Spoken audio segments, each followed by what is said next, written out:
Our focus is the 2-day National Anti-Corruption Conference that ended a few days ago, which brought together all arms of government, the private sector, civil society, the diplomatic community, youth and women groups, and many other sectors to discuss efforts to end the culture of corruption. So after the 2 days of talk, what next?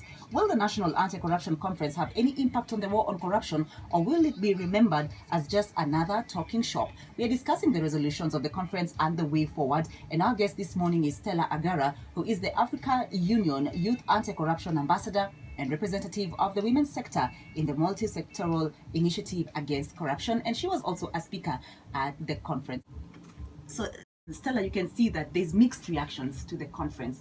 There's skepticism that this was just one of those other conferences that we've had. We've had too many of those, and there are those who seem to believe that we are headed somewhere. What's your response to the comments you've just had?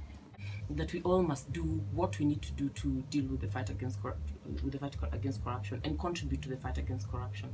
But apart from that, there's something very interesting in those conversations. You notice that there are people who have decided that we will never win the battle against corruption. It was there since the days of Judas Iscariot. You know, one of the roles of our initiative, the multi-sectoral initiative against corruption, is to bring Kenyan citizens to a point where they are optimistic again about the possibility of dealing with corruption.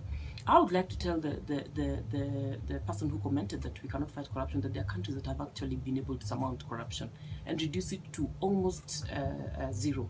So we will not be the first, number one.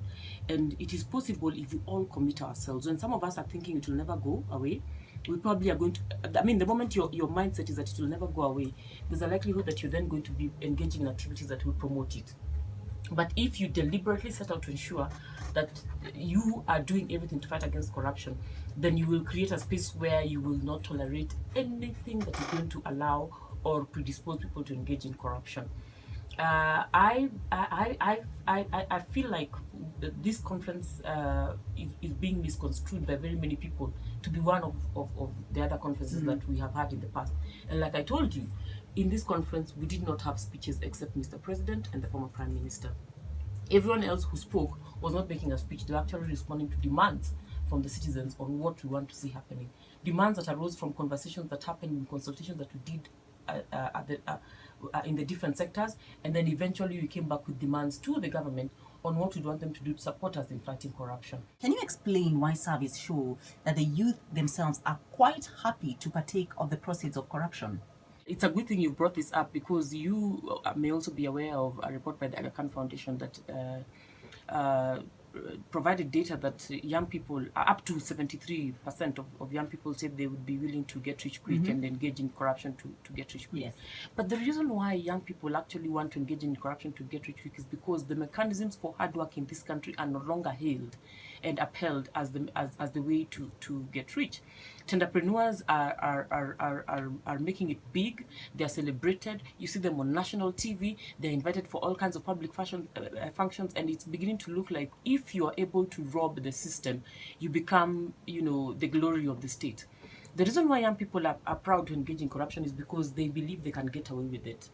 If today we made a decision as a country and the government made a decision that they're going to have extreme punitive measures against corruption, I can assure you young people are not going to engage in corruption. Having positive role models that young people can aspire to emulate. How can we find space to showcase such role models? Because they do exist in a nation that is crowded and choking with lying and self-serving politicians, crooked entrepreneurs like you just mentioned, and many other undesirable characters who dominate our national conversation. President and on the duty bearers of the conference is that they need to name, shame, even catalog the corrupt people who are found to be corrupt, and ensure that if once they are found to be corrupt, they are actually kept away from the system of the business of this country.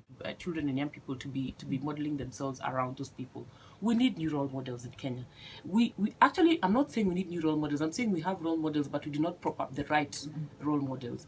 Instead, we have the entrepreneurs who are then the people you talk about, and unfortunately, media then covers the subject of interest and provides more information about these people.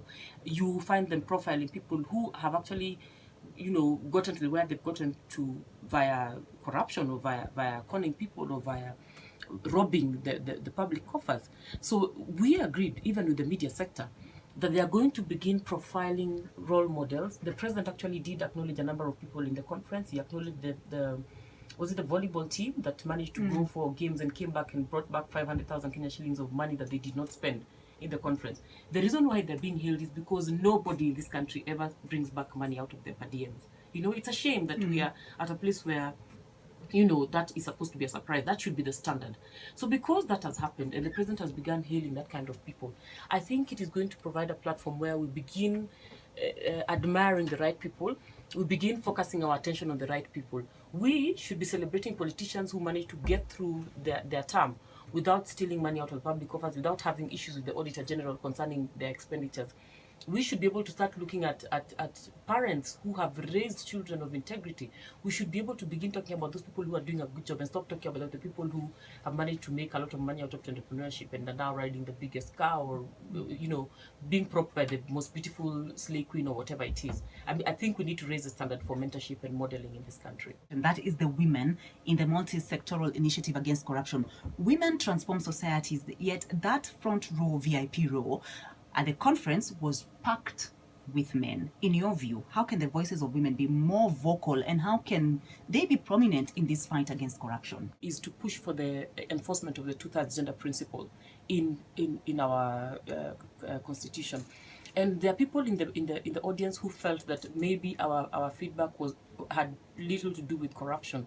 But I'm glad you noticed that the front row was actually all men. When the duty bearers were called to speak, it was all men. You know, it is not an accident. It is because of the design of how we bring people into leadership and how we have limited women's participation in leadership that eventually you end up having men at the top. In our conversations with the consultations at the women's sector on corruption, we established that there are many situations where women have actually been able to be in governance and haven't engaged in corruption. Of course, we have women who have really embarrassed us, you know, as far as the issue of corruption is concerned. So for me, I would want to see a future after this conference where women are more at the forefront of the fight against corruption. And one of our commitments was to advocate for women to be included at decision-making levels, at all levels, to engage in the fight against corruption. Why? Because majority of women and youth are the most affected with corruption. When public service is not delivered, when women cannot access water, when children have to walk long distances to go to school, it makes the nurturing and the job of nurturing children and upbringing more difficult for women. She has to worry more if the child has to walk a longer distance to go to school. She has to work harder to access water. She has to work harder to take her produce to the market, you know. And corruption eventually does impact on their lives more than it impacts on any other person's life. So if you're going to be dealing with the people who are most affected by the vice of corruption, how then do you have them in the backseat?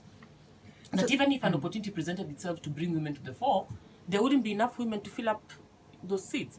Not because women cannot exercise leadership, not because women are not quality leaders, not because we do not have good quality women in this country who can offer leadership, but because we as a people have decided that we are going to continue marginalizing women, we're going to continue leaving women out of leadership, and even sometimes, not even sometimes, as it is now, ignoring a constitutional provision for the enforcement of the two-thirds gender principle. It is just the rule of law. We need to ensure that there are women at all levels of decision making and ensure that they participate in making decisions about their aspirations and the aspirations of their children and the youth of this country that they carry every day. VIPs have sped off in their chauffeured limos and chase cars. What next for the anti-corruption fight?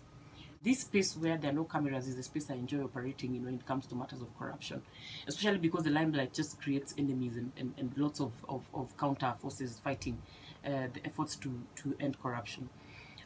What happens now is that, number one, all the sectors have made commitments. The commitments we made on the podium were a summary of commitments. However, we actually did detailed commitments on what we intend to do in the short term, to do immediately in the short term and medium term, where medium term is up to 2022 for us. And some of those commitments that we made are commitments that we're either going to be implementing as sectors individually, or we're going to be implementing as sectors across the board, collaborating with each other to enable the fight against corruption. The steering committee is planning to launch a joint accord where we shall now come together to say we are all now adopting and owning the action plans that came out of this conference. And then each sector is going to go back and implement their sector reforms.